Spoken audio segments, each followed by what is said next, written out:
Bonjour à toutes et à tous. Alors, cette vidéo s'adresse à toutes celles et ceux qui ne croient plus à l'avenir, à ceux qui ne comprennent pas. Elle s'adresse aussi à ceux et celles qui ont peur. Elle s'adresse à tous les chercheurs de vérité et elle s'adresse avant tout à tous les participants de la dernière retraite méditative à Bali juste avant le confinement, à tous les participants aussi de nos méditations mensuelles et à tous ceux et celles qui pratiquent les exercices de pranayama et de méditation sur ma chaîne YouTube, et aussi à tous ceux et celles qui veulent découvrir le sens profond de ce qui guide leur action tirée par la peur, la douleur et la souffrance. Alors comme vous voyez, moi aussi je suis confiné ici. Bon, à Bali on a un confinement un petit peu particulier parce qu'on est quand même à l'extérieur. Et on fait pour l'instant de l'autoconfinement, c'est-à-dire qu'on s'autorégule comme il faut. Mais ce n'est pas imposé par le gouvernement. Alors ce que je voudrais faire ici, je vais vous faire un essai philosophique, quelque chose de très simple et pratique, qui va parler de notre respiration et de voir à quel point la respiration a un lien avec notre souffrance et notre joie au quotidien. La respiration est à notre porte et c'est pourtant quelque chose que la plupart d'entre nous accordons peu d'attention mais aussi peu d'importance. Et de manière philosophique et très subtile, vous découvrirez, j'espère, que ce que vous vivez en ce moment même a toujours été ainsi en vous depuis le début de votre naissance. Alors, je vous invite à vous poser, à écouter et à méditer. Tout comme moi, je fais cet essai philosophique et spirituel à la cappella. Je vous invite aussi à prendre ce temps, puisque aujourd'hui vous l'avez. Je vous invite vraiment à prendre ce temps pour revenir sur vous-même et à l'essentiel de nous, quelque chose qui vit en nous chaque milliseconde, depuis le début de notre naissance jusqu'à la fin de notre vie, c'est-à-dire notre respiration. J'ai découvert la respiration, du moins le secret de la respiration lors de mon premier voyage en Inde, lorsque j'étais en ashram, à l'ashram Shivananda à Trivananthapuram. Puis ensuite, j'ai continué ma progression dans la découverte de la respiration à Dharamsala avec des moines tibétains. Et puis j'ai finalisé, alors on ne finalise jamais, mais la dernière fois que j'ai pu aller plus en profondeur sur ce qu'était vraiment la respiration, c'était au Sri Lanka, il y a à peu près de ça 6 ans, avec un moine bouddhiste qui s'appelait Samaïta, qui habite à 2000 mètres d'altitude dans les montagnes de Kandy. Alors, quel est cet essai philosophique? Il s'agit tout simplement du secret de la respiration et de la vérité qui s'y cache. Et bien que nous respirions toute notre vie, très peu d'entre nous accordent beaucoup d'attention à ce souffle vital. Alors posez-vous la question là maintenant. Comment est-ce que vous respirez? Posez-vous la question, dites-vous à vous-même, mais comment est-ce que je respire? Est-ce que vous avez déjà pensé à la façon dont vous respirez? Combien de respirations faites-vous par minute?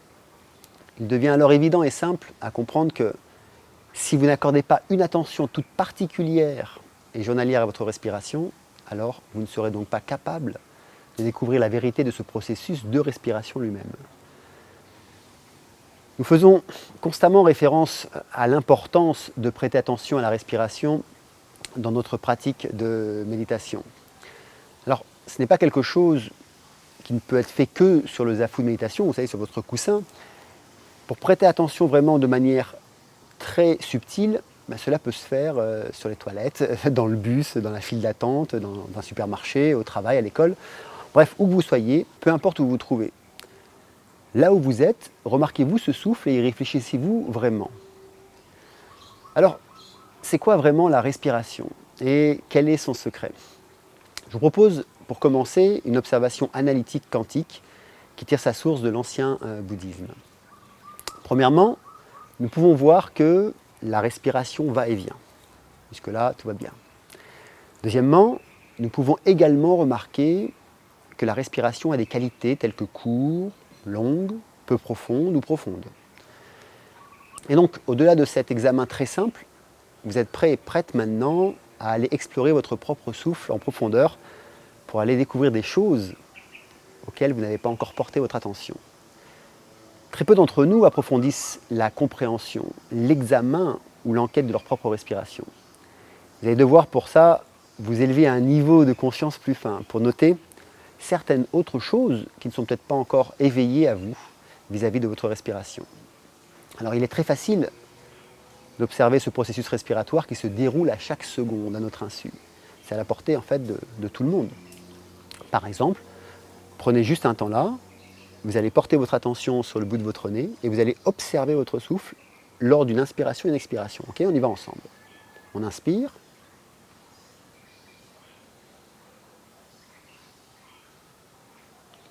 Et on expire. Voilà. Vous avez pu voir que observer sa respiration est quelque chose de très simple. Maintenant, pour en comprendre son secret, il va vous falloir plus qu'une simple observation.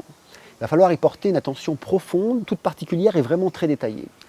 Parce que porter son attention sur le processus de votre respiration, c'est quelque chose qui doit se faire en tout temps. Si vous voulez en découvrir son secret et sa vérité. Mais personnellement, aujourd'hui, je vais vous offrir un raccourci, enfin, si vous voulez bien. Tout d'abord, essayons de comprendre qu'est-ce que la vérité d'un phénomène. Le souffle, la respiration, c'est un phénomène.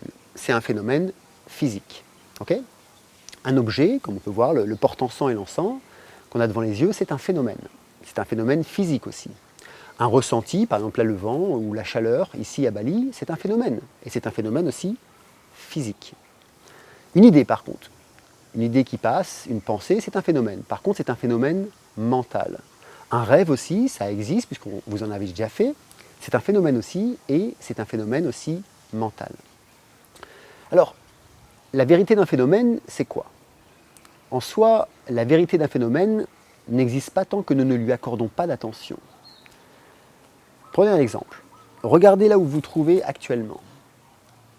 Et allez chercher quelque chose, une couleur, quelque chose de particulier que vous n'avez pas encore vu. Donc là, je vais regarder ici et puis peut-être voir, tiens, voilà, il y a une petite tache ici que je n'avais pas encore vue. Ça marche?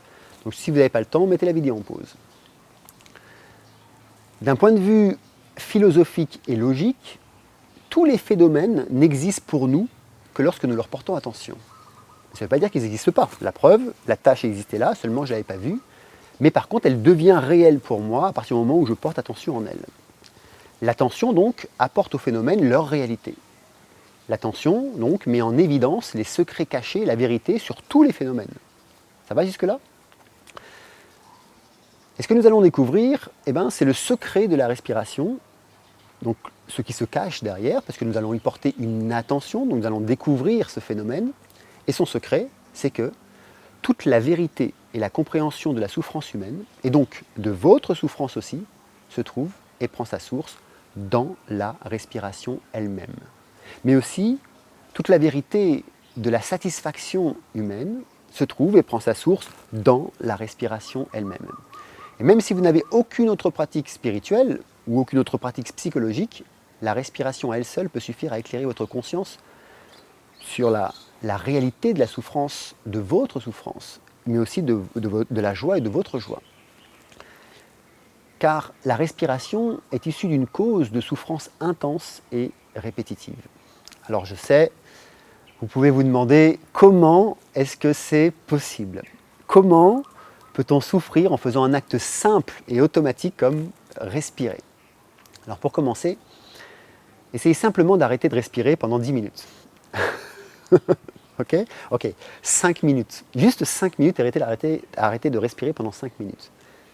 Ok, 1 minute. Vous voyez que même 1 minute, si vous essayez, ce n'est pas si facile, n'est-ce pas? Alors maintenant, considérez votre processus de respiration en détail. Lorsque vous inspirez et expirez, accordez simplement toute votre attention à la respiration. Ok? Donc c'est ce qu'on va faire. Je vais vous demander vraiment de vous concentrer sur l'inspire et l'expire pour en faire l'expérience. Donc vous allez mettre toute l'attention ici, sur le point où l'air rentre en friction avec la narine. Ça marche? On y va. On pose la conscience ici et on inspire.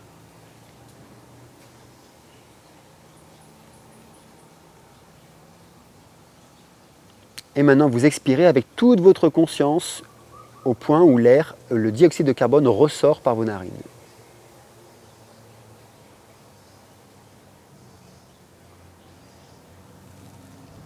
Voilà, je vous laisse terminer. Et vous voyez bien que là maintenant, en y portant vraiment attention, on a un autre niveau de conscience de notre respiration. Mais est-ce que vous avez remarqué, là c'est une question que je vous pose, quand vous inspirez, ce sentiment secret de profonde satisfaction? Est-ce que vous l'avez ressenti? Alors pour ceux qui l'ont ressenti, levez le doigt ou mettez un petit commentaire tout de suite sous la vidéo. Pour ceux qui ne l'ont pas ressenti, je vais vous inviter à le refaire juste maintenant, mais en portant maintenant votre attention sur la satisfaction que l'on a à l'inspiration. Donc vous allez expirer, et puis regardez, inspirez profondément, expirez, inspirez et ressentez la satisfaction à l'inspire. Voilà, vous avez pu le ressentir? Alors que se passe-t-il? Eh bien, si les poumons n'ont pas d'air, ils deviennent anxieux. Et ce message d'anxiété va tout simplement au cerveau, indiquant alors une possibilité immédiate d'un dysfonctionnement des poumons, comme quoi ils doivent reprendre de l'air. Alors pourquoi cette anxiété nous arrive-t-elle au cerveau? Simplement car nous avons un fort désir de survivre et un fort désir d'exister en tant qu'être conscient, en tant qu'être respirant. Et ce désir ne peut être mis à part juste dans un seul endroit de notre cerveau ou dans notre corps. Ce désir s'inscrit dans tout l'espace de notre corps, dans chacune de nos cellules et aussi dans notre esprit. Chaque cellule de notre corps veut survivre et toutes coopèrent pour donner ce message aux poumons et au cerveau. Pourquoi? Parce que chaque cellule dépend de l'oxygène qu'elle reçoit. Donc du coup, lorsqu'il n'y a pas d'oxygène disponible, la cellule devient agitée. Et cette agitation est transmise au cerveau et aussi aux poumons. Et qu'est-ce qu'elle dit, cette agitation? Elle dit juste « respire, respire, respire ». Donc, on peut juste par l'observation de notre respiration comprendre que le désir premier de notre vie prend sa source dans nos poumons. C'est ici qu'il se construit, ce premier désir. Il est en quelque sorte le désir primordial qui surplombe tous les autres désirs de nos vies. Ça va? Pour bien le comprendre, je sais pas, vous avez envie d'une glace, là maintenant, c'est un désir, vous ne pouvez pas aller chez le marchand de glace parce que vous êtes confiné chez vous. Mais entre manger une glace et ce désir de vivre et de respirer, lequel est le premier? Je pense que vous avez tous, s'il y a quelqu'un qui me dit que c'est la glace, merci de le mettre dans les commentaires, on s'empressera de vous répondre. En fait, ce désir est ancré au fond de nous, et au fond de nous tous. C'est ce qui nous unifie, c'est ce qui nous rend égaux et commence au tout premier moment de notre naissance. Quand nous voyons un bébé et que nous le regardons, nous avons envie de dire « Ah, regarde ce bébé, comment il est doux, regarde comme il est innocent, regarde comme il est calme, oh, il est magnifique, il est gentil. » Et bien qu'il soit en effet innocent, calme et gentil, pour la plupart, en tout cas sur le moment, il a également beaucoup de douleurs. Et toutes ces douleurs prennent leur source dans un certain désir. Ce bébé, par exemple, ne peut pas s'exprimer par des mots, alors il pleure, et ça attirera l'attention de tout le monde, et de toutes les personnes qui sont autour de lui. Et bien que le bébé ne puisse pas prévoir le désir, il le ressent. Il ressent ce désir naître, et ce désir va devenir un besoin, tel par exemple que la faim, le besoin d'avoir chaud par exemple. Et ce même désir, s'il n'est pas comblé, va augmenter. Nous sommes tous nés avec ce désir primordial. C'est la raison d'ailleurs pour laquelle les bouddhistes disent qu'au tout premier instant de notre existence, d'ailleurs ils emploient même le terme non pas d'existence mais de renaissance, notre premier ressentiment est la souffrance. Car même notre respiration semble être guidée et dépendante du désir. Donc quand nous respirons, nous accomplissons ce désir subconscient qui est un manque à respirer, une tendance à vouloir respirer consciemment. Si vous ne deviez pas respirer pendant par exemple 2 ou 3 minutes, permettez-moi de vous dire alors que vous ferez une expérience d'agitation aiguë, une expérience de peur, de panique. Vous serez alors consciemment anxieux ou anxieuse et cette anxiété, qu'elle soit inconsciente ou consciente, est une souffrance. L'anxiété n'est rien d'autre qu'une forme de souffrance. Et cette souffrance primordiale, nous allons le découvrir, inclut toutes nos souffrances dans nos vies. La souffrance a de nombreux niveaux. L'anxiété inconsciente révèle en fait plusieurs formes subtiles de souffrance.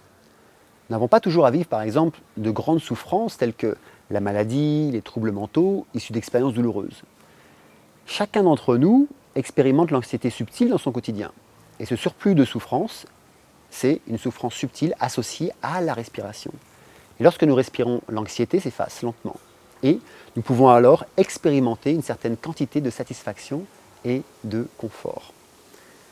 Et avec le sentiment de sécurité, je dirais aussi de bonheur momentané, puisque l'inspiration est momentanée.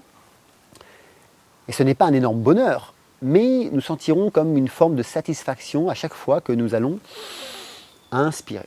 Je vous invite à essayer là maintenant. Expirez, bloquez le souffle.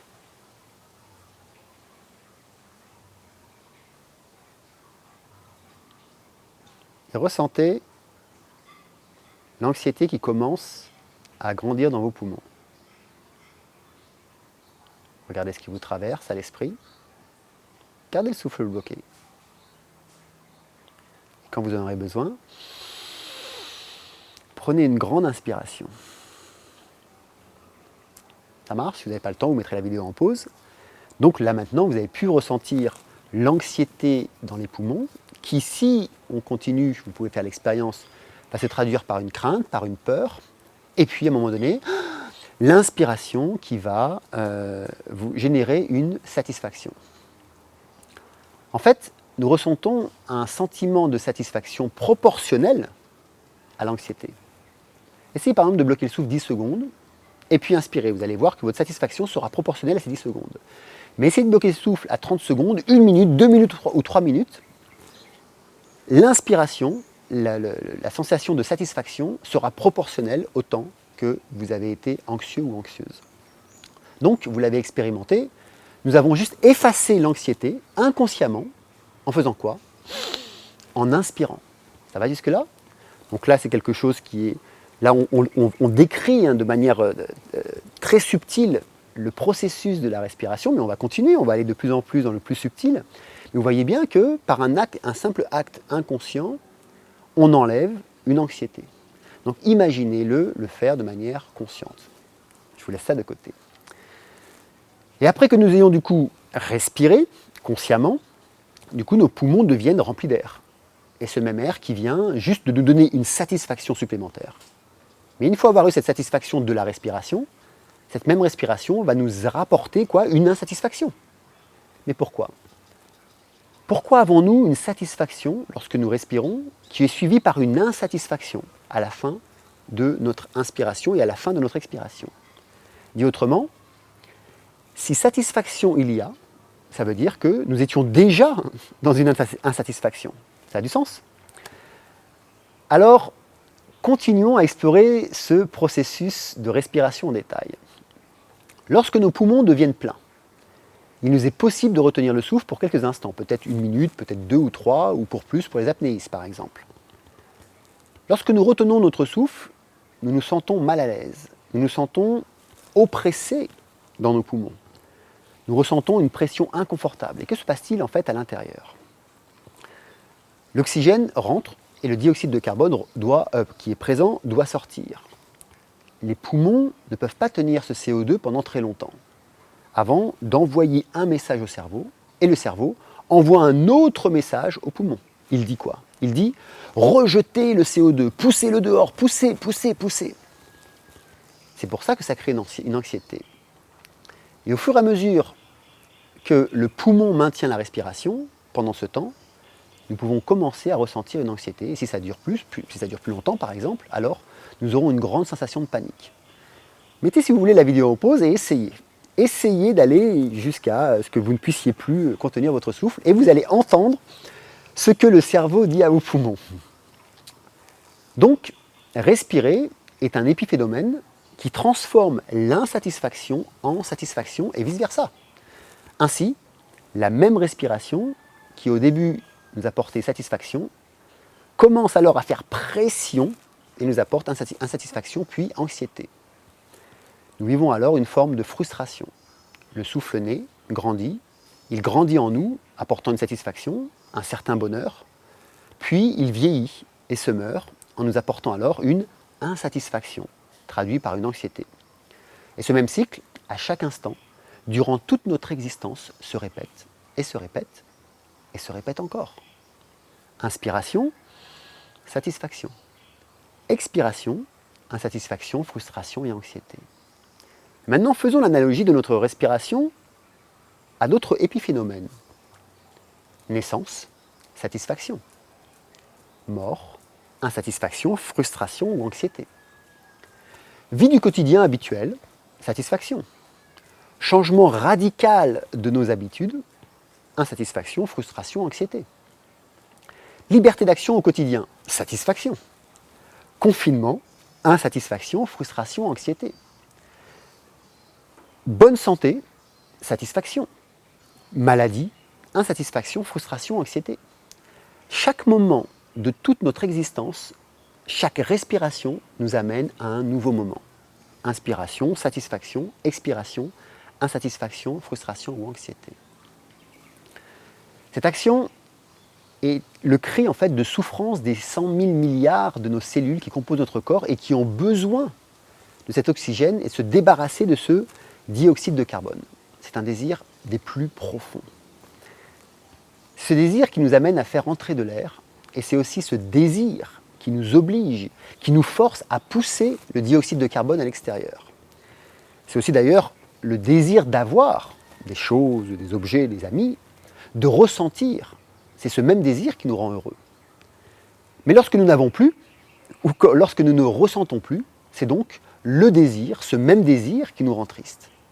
Alors je pourrais dire, sans me tromper, dans le désir lui-même, il y a un moment de tristesse et un moment de joie.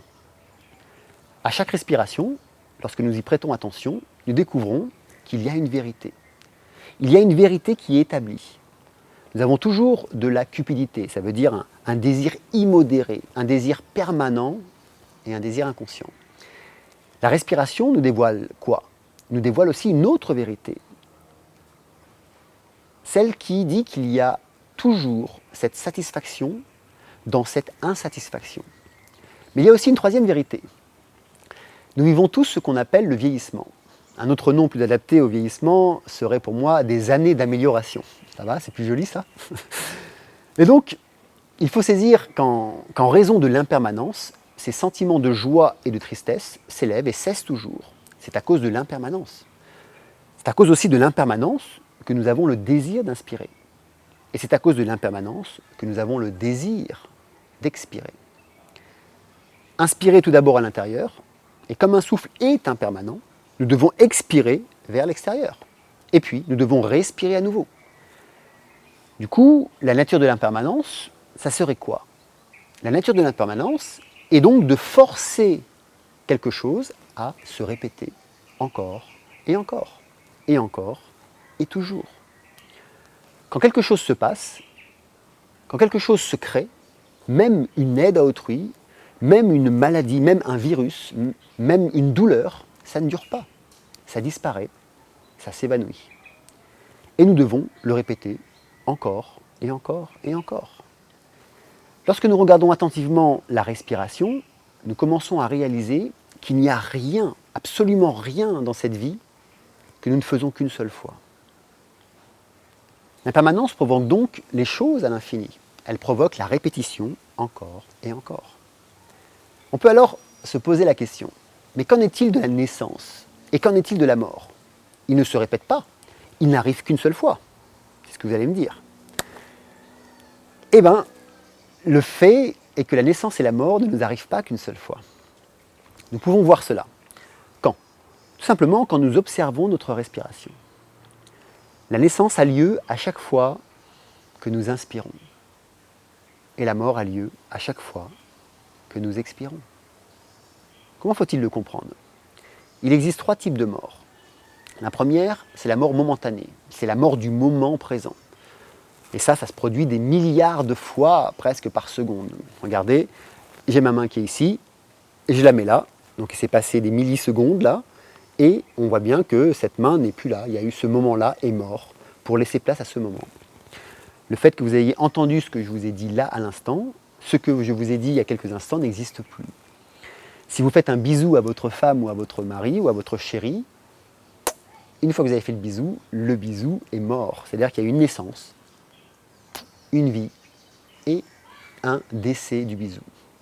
C'est ce qu'on appelle la mort momentanée et qui se produit des milliards de fois par seconde ou par minute, comme vous voulez, durant votre journée, qui se produit à tout instant si on veut y porter attention de la même façon que l'on porte attention à notre respiration.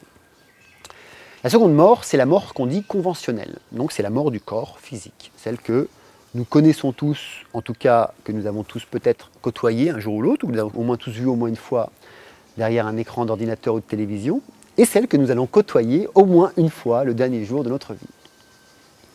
Et la troisième mort, c'est la mort qui est dite la mort de la coupure. C'est la coupure de l'existence, c'est la coupure du processus de renaissance et de mort. Ce processus infernal est appelé le samsara dans le bouddhisme tibétain, le bouddhisme traditionnel, mais aussi dans l'hindouisme, qui est le cycle de la vie, de la mort et de la renaissance. Comprendre le secret de la vérité de la respiration et vivre ces multiples morts momentanées nous aide à faire face plus tard à notre mort conventionnelle. Quand nous regardons profondément quoi que ce soit, dans notre cas, ça sera la respiration puisqu'on parle de ça dans cette vidéo, nous voyons que chaque instant change. Il n'y a rien, absolument rien par conséquent, pour nous à conserver. Puisque tout ce qui naît meurt. La moindre inspiration qui vient va disparaître. Le moindre objet que l'on a dans les mains va mourir. Le moindre instant que l'on vit là maintenant, déjà n'est plus. Tout change. Tout est changement. Tout est mouvement. Tout est transformation. Et nous devons accepter cette loi irréfutable de l'existence dans le monde dans lequel nous vivons. Et non lutter contre elle ou vouloir garder nos anciens dogmes, nos anciens modes de fonctionnement. Quand nous voyons cette vérité, nous arrivons à comprendre que la mort conventionnelle n'est rien de plus que ces morts temporaires, que ces morts momentanées. Lorsque nous inspirons, nous ne savons pas vraiment si nous allons mourir ou pas à ce moment précis. C'est-à-dire que lorsque j'inspire, je ne sais pas si je vais mourir juste après cette inspiration. Parce que nous pouvons mourir par exemple d'une crise cardiaque, d'une infection ou toute autre chose. De même, lorsque nous expirons, nous ne savons pas si nous pourrons encore respirer à nouveau. Nous n'avons aucune idée. Nous ne le savons pas. Personne ne le sait. Aucun scientifique au monde, aucun docteur au monde ne peut le prédire. Le moment de la mort est si naturel, si réel, si rapide, et cela nous arrive tout le temps. Si nous gardons notre esprit à cela, nous en comprenons la vérité. Ensuite, lorsque la mort conventionnelle approchera, nous n'en aurons pas peur. C'est la même chose qu'une mort momentanée. La mort conventionnelle va juste être suivie d'une autre naissance conventionnelle, une renaissance dans une nouvelle destination. D'ailleurs, l'objectif ultime bouddhiste n'est de jamais renaître. Pourquoi ça? Parce que si vous n'êtes pas né, vous ne pouvez pas mourir. Si vous naissez, vous allez toujours mourir, vous recommencerez toujours. La mort et la naissance, dans ce cas, sont la souffrance. La répétition de cette même mort et de cette même naissance sont la souffrance.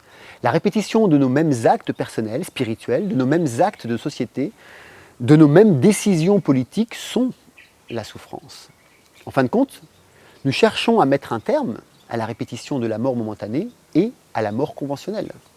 L'envie, l'avidité et le désir doivent s'arrêter. Pourtant, tant que nous ressentons le désir et que nous fassions quelque chose de sain, d'avantageux ou de préjudiciable, quoi qu'il arrive, la frustration et la souffrance continueront de se produire depuis ces deux morts conventionnelles et momentanées. Elle continuera en fait de se reproduire et ce processus doit être arrêté. Elle doit être réduite au silence. Elle doit être réduite à la paix. Nous pouvons donc maintenant voir que nous avons toutes ces leçons cachées en nous au travers du processus de la respiration.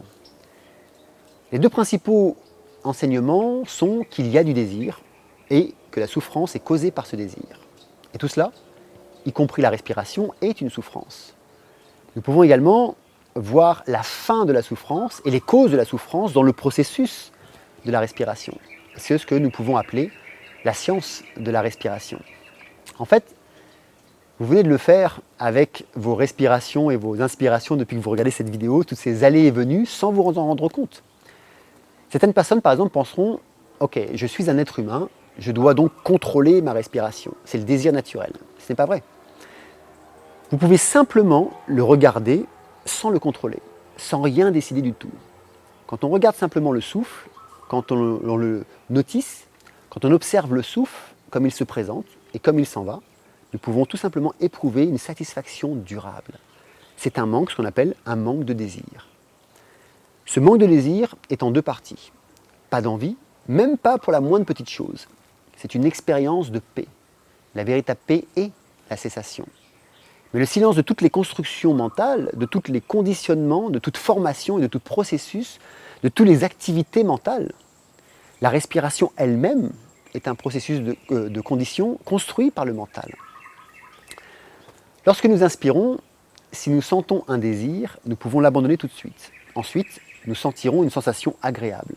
Le désir, lui, s'en ira. La tendance sous-jacente dans le sentiment agréable est le désir. Alors l'envie arrive. Mais la tendance sous-jacente au sentiment désagréable est le rejet. L'aversion, la haine, tout ça, ça découle de la douleur. Il y a une tendance sous-jacente à la haine qui est de croître lorsque vous ressentez de la douleur ou de la frustration, mais seulement lorsque vous n'en êtes pas conscient. Si vous êtes conscient de la douleur, notez-la simplement, cette douleur. Étiquetez-la en disant mentalement « douleur, douleur ». Alors vous verrez que l'aversion, la haine, le rejet, la répulsion, l'opposition disparaîtront. Vous pouvez dorénavant passer uniquement, par exemple quelques jours, seulement avec cette douleur et la regarder et vous dire « ça aussi, c'est impermanent, ça aussi, ça passera ». Si ce que vous vivez aujourd'hui est difficile ou douloureux, faites-en l'expérience. Dites-vous à vous-même un peu chaque jour « ça aussi, ça passera ». Parce que ça aussi, c'est impermanent. C'est ce que, lorsque je dis on n'a pas à contrôler notre souffle, tout comme on n'a pas à contrôler l'expérience que l'on vit. Il suffit juste de l'accepter et de le laisser passer. Et du coup, l'anxiété s'estompe. Et du coup, la douleur de l'expérience s'estompe. La tendance sous-jacente au sentiment de neutralité, par exemple, on a vu la satisfaction, l'insatisfaction, mais la neutralité, c'est l'ignorance, c'est la confusion, c'est l'incertitude. Mais pourquoi est-ce ainsi? Parce que le mental scanne et est programmé pour le plaisir. Si une sensation neutre arrive, il se débarrasse de cet objet mental qui fait naître une sensation neutre et prend un autre objet mental. Il néglige donc l'objet actuel parce qu'il ne veut connaître un autre objet qui soit connecté au plaisir. Cela fonctionne par exemple pour toute annonce que l'on reçoit, pour toute prophétie que l'on nous raconte, pour toute vérité ou pseudo-vérité que l'on veut nous faire entendre. Si cela ne reflète pas la réalité que nous nous sommes créés, et si cela ne crée pas de plaisir en nous, alors il y a un rejet automatique de notre mental. Parce qu'il regarde loin dans le futur un présent qui n'existe pas. Le mental néglige alors le présent. Il rejette l'objet à cet instant précis. Donc il n'apprend rien. Et il ne sait rien à son sujet. Ne pas savoir, c'est ignorer. Et de la même façon, si on rejette la respiration parce qu'on le considère comme un phénomène neutre, on n'en apprend pas son secret et on ne découvre pas tout ce qui est caché à l'intérieur de cette respiration. Mais de la même façon, si on ne porte pas attention aux expériences que l'on vit, douloureuses ou satisfaisantes de notre existence, on n'en apprend rien parce que notre mental va le rejeter. Il y a donc une tendance latente à l'ignorance dans la neutralité.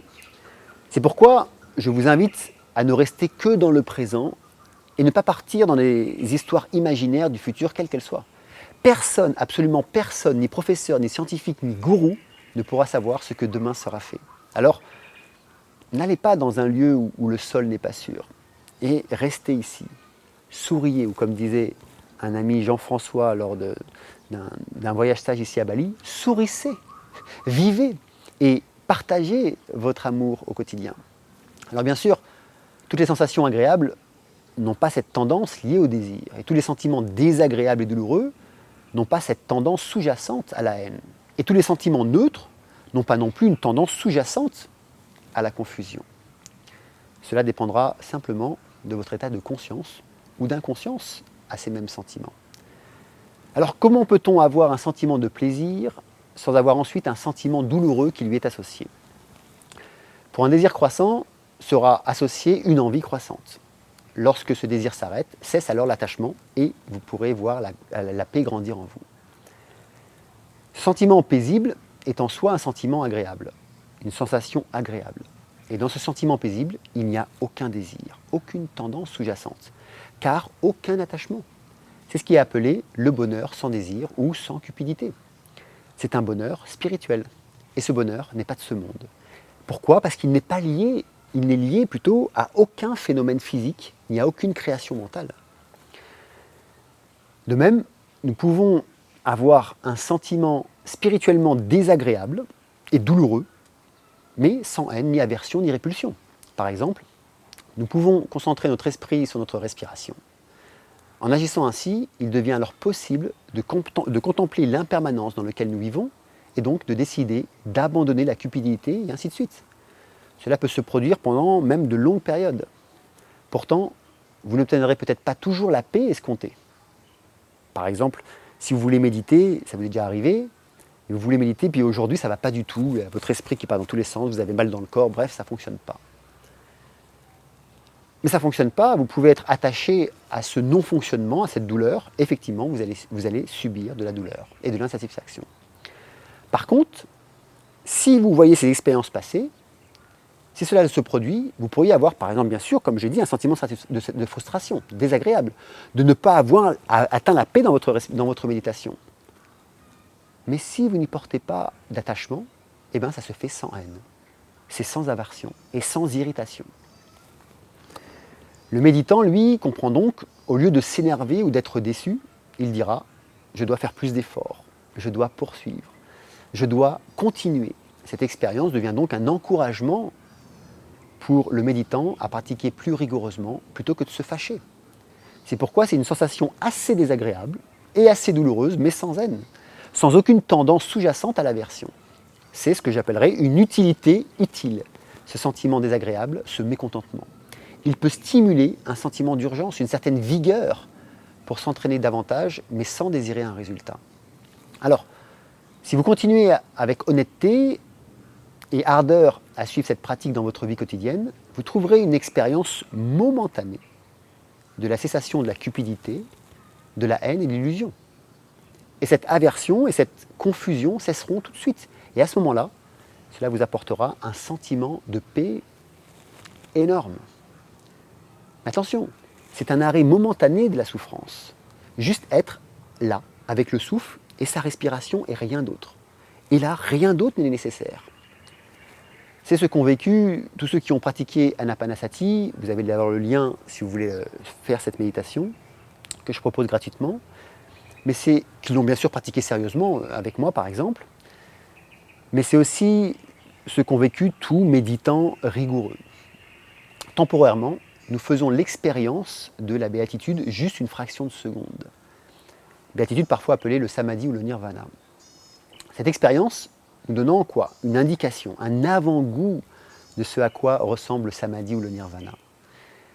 Et pour chaque instant que nous lâchons prise sur nos désirs, sur nos avidités ou sur l'envie de respirer même, nous expérimentons cette paix absolue. Nous pouvons le voir en concentrant simplement notre esprit sur la respiration. Nous sommes toutes et tous sur le chemin qui doit mener à la réalisation de cette paix absolue, cette paix intérieure. N'est-ce pas ce que vous recherchez vous aussi intrinsèquement au-delà de toute expérience de vie? N'est-ce pas cette paix que vous recherchez? N'est-ce pas cette paix en vous, cette paix sur terre, sur cette terre? Honnêtement, est-ce que ce n'est pas le désir ultime de tout être humain? Respirer consciemment, c'est le chemin le plus complet et le plus évident qui nous mène à la libération. Alors nous n'allons pas détailler ici ce chemin, mais notez que cela se produit uniquement dans le processus de respiration. Nous comprenons par la respiration qui entre et qui sort, la frustration qui motive, le désir qui la conduit, et c'est ce qui cause la souffrance, votre souffrance. Et toute notre souffrance est expliquée dans cette envie de respirer. Et cela se trouve juste dans ce minuscule et microscopique exemple que je viens de vous décrire, de la respiration par cet essai que je viens de faire. La cause de la souffrance est cette petite cupidité que nous avons lorsque nous voulons inspirer. Et la fin de la souffrance est le petit morceau que nous expérimentons à la fin de l'expiration. Cette compréhension se trouve dans la méditation Anapanasati, dans ses 16 étapes. Mais la méditation n'est juste qu'un outil pour comprendre. Cependant, cette compréhension est accessible en soi sans forcément faire cette méditation ou toute autre méditation. Respirez simplement en étant conscient et vous pouvez avoir un aperçu. une nouvelle vue, le premier effet du samadhi. Nous ne pratiquons pas toujours chaque étape, pas à pas, séquentiellement, dans le même ordre que je peux l'enseigner. Ils sont en règle générale listés habituellement lors de la pratique, mais c'est juste pour que vous puissiez savoir quoi prendre en fonction de ce que vous avez besoin au moment T. Pour bien le comprendre, même si vous apprenez une méditation et on vous apprend de faire A plus B, ça c'est juste pour comprendre cette méditation. C'est la même chose avec nos ustensiles de cuisine. Nous avons tendance à les organiser soigneusement, n'est-ce pas, dans notre cuisine, à les ranger. Ces ustensiles, ces casseroles, ces poêles, ces cuillères, ces fourchettes ont leur propre place. Okay, tout est à sa place, c'est parfait. Nous les rangeons et nous organisons tout dans notre cuisine de manière magnifique, chaque jour. Pour ceux qui rangent leur cuisine, bien sûr. Hein. Mais lorsque nous commençons à cuisiner, nous n'utilisons pas nécessairement les outils dans l'ordre dans lequel nous les avons rangés. Nous prenons ce qui est nécessaire et nous l'utilisons. Si c'est un couteau que nous avons besoin, nous l'utilisons. Si c'est un pot que nous avons besoin là maintenant, nous l'utilisons. Si c'est un verre, nous l'utilisons. De même, pour la méditation, ces outils sont là, juste posés pour nous d'une manière magnifique et extraordinaire. Et lorsque vous apprenez étape par étape, pas à pas, dans de bonnes conditions, avec de beaux discours, avec une vue claire, une belle motivation. Mais lorsque vous devez pratiquer, vous pouvez utiliser un ordre différent suivant le besoin qui se présente devant vous.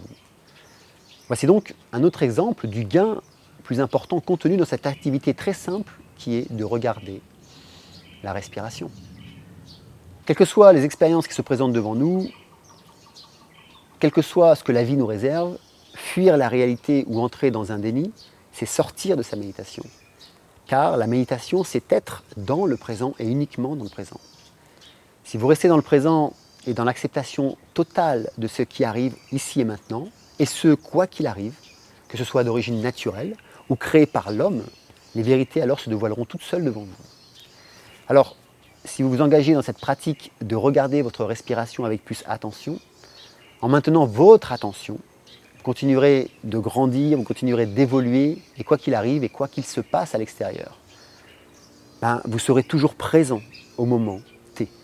De plus, vous serez encore plus présent et conscient des événements environnants. Et alors que d'autres peut-être vivront dans la peur d'un lendemain incertain, vous serez celui ou celle qui les aidera à y voir plus clair. Car lorsque vous voyez clair à l'intérieur de vous, vous pouvez voir plus clair à l'extérieur de vous. Par conséquent, continuez à garder la joie de vivre, continuez à garder le sourire, continuez à respirer et continuez, comme disait Jean-François, sourissez. Et puis observez votre respiration matin, midi et soir. Observez aussi son début, son milieu et sa fin. Et ainsi, vous allez mieux comprendre et conscientiser le début, le milieu et la fin de toute chose. Et pour tous ceux et celles qui veulent nous rejoindre, je mets à votre disposition mes programmes de méditation de 1 an totalement gratuitement. Voilà, j'espère que cet essai philosophique et un petit peu quantique sur la respiration vous a inspiré. Ça a été une belle méditation, en tout cas pour moi, j'espère qu'elle a été aussi pour vous. Merci de partager cette vidéo. Celle-ci ne sera pas censurée, je pense. Et donc partagez-la si vous pensez qu'elle peut induire un peu plus d'amour dans le cœur des gens qui sont là, confinés aujourd'hui, ou tout simplement les gens qui vivent dans la peur ou dans la douleur. Mettez-moi un petit j'aime, ça me fera plaisir, et à vous aussi. Et puis commentez, posez-moi vos questions, et puis commençons à dialoguer autour de cette respiration, cette expérience, cette vie, cette naissance, cette vie et cette mort que nous vivons à chaque instant, des milliards et des milliards de fois durant notre journée. Voilà, merci d'avoir suivi cette vidéo jusqu'au bout. Puisse la paix rester dans le cœur des êtres et puisse la paix régner en maître sur la terre. Om Shanti Shanti Shanti. Merci.